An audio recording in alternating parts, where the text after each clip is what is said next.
What up, y'all? It's T-Tar, and today we're looking at more of y'all's theories for Pokemon in 2024. We're gonna focus on some fun Legends Johto ideas. We got 9 days until Pokemon Day, and Johto is a big game they could announce. We're gonna have fun with these ideas. Unique starter options. This is a crazy idea, and it's talking about how the starters can go in a Legends Johto game. Hey T-Tar, wouldn't it be crazy if for a Legends Johto game, the 3 starters are electric, fire, and water? So, you know, we're expecting if another Legends game comes that they're gonna repeat the same curveball as in the first Legends game where they gave us 3 starters and evolved them differently, but they could just straight up use a different curveball. I mean, we don't have a pattern to go by, right? Only one game. So this idea goes electric, fire, and water, and they're all ancient puppy or small quadruped Pokemon, and they evolve only once by levels normally. So like around level 18 your starter would evolve, and that would be its final evolution. And then as the story continues, there's a big battle later in the game in the tower that burns. As everything happens, you end up losing your starter along with your other rivals who have the other 2 starters in an epic showdown that saves your life and others as well. Then Ho-Oh comes and turns the starters into Raikou, Suicune, and Entei. This is beautiful. I doubt it would happen, but I feel like you can make an epic story around that.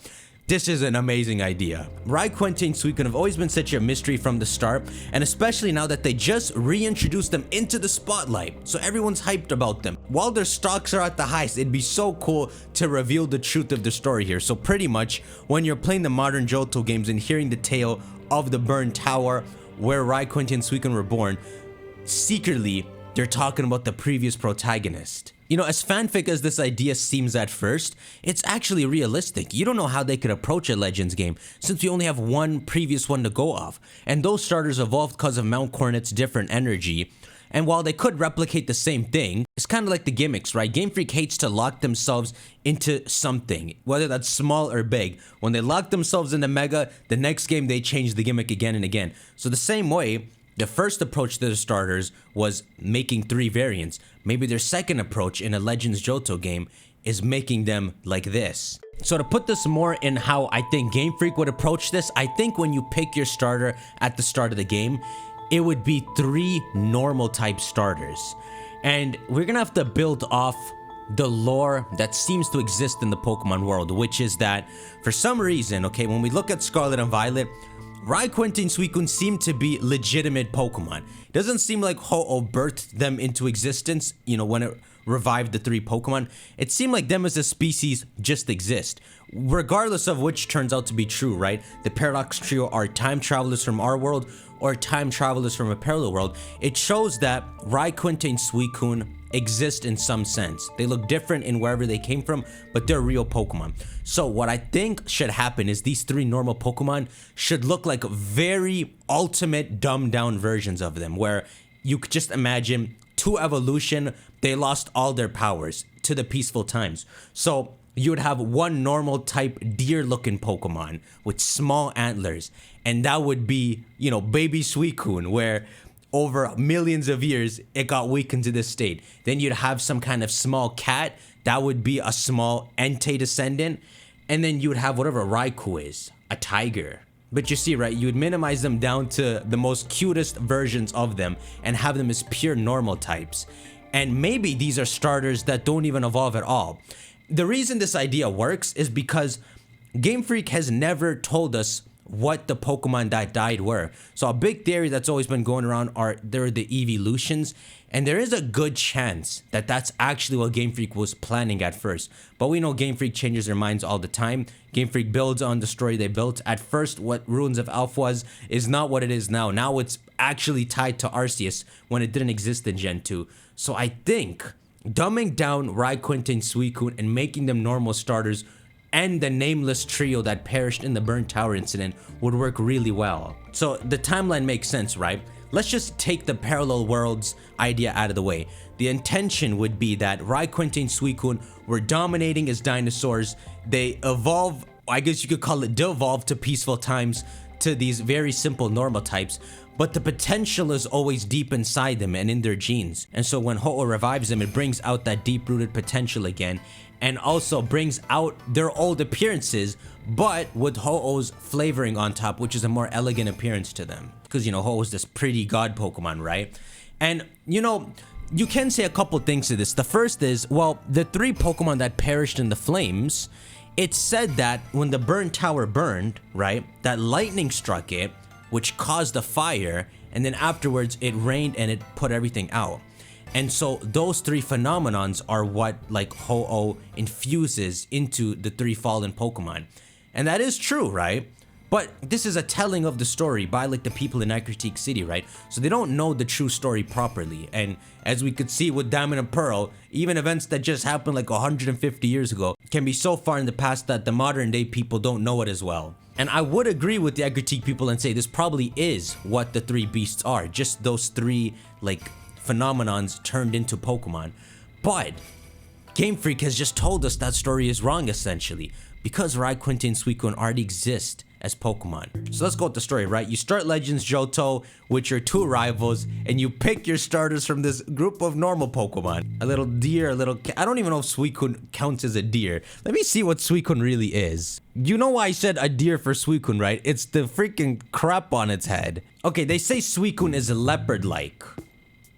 I think it'd be hilarious to make him a deer. Make him a leopard-deer hybrid, right? The point is to have you raising these cute starters. They wouldn't be so cute they look like a Pichu. They would just be very basic looking starters. To see these Pokemon in their weakest forms before we resurrect them into their strong ones. So yeah, you'd pick your starter and there'd be these normal type Pokemon. And around level 40 is when you'd get to the climax of the game. But along the way, I would say that your starters around like level 30, despite them being normal types, they'll learn. Each of them will learn a water move, a fire move, and an electric move. Just because that potential is in them, right? They'd be pure normal, but they just learn maybe like Thunderbolt or maybe a signature move, right? You never know. It could be a signature move that only benefits them later. Let's go off the signature move idea. So around level 40, you'd make it to the big event, which is in the 2 towers of Johto. One tower that worships Lugia, one that worships Ho-Oh. They're called the Brass Tower and the Tin Tower or Bell Tower. They freaking changed the name.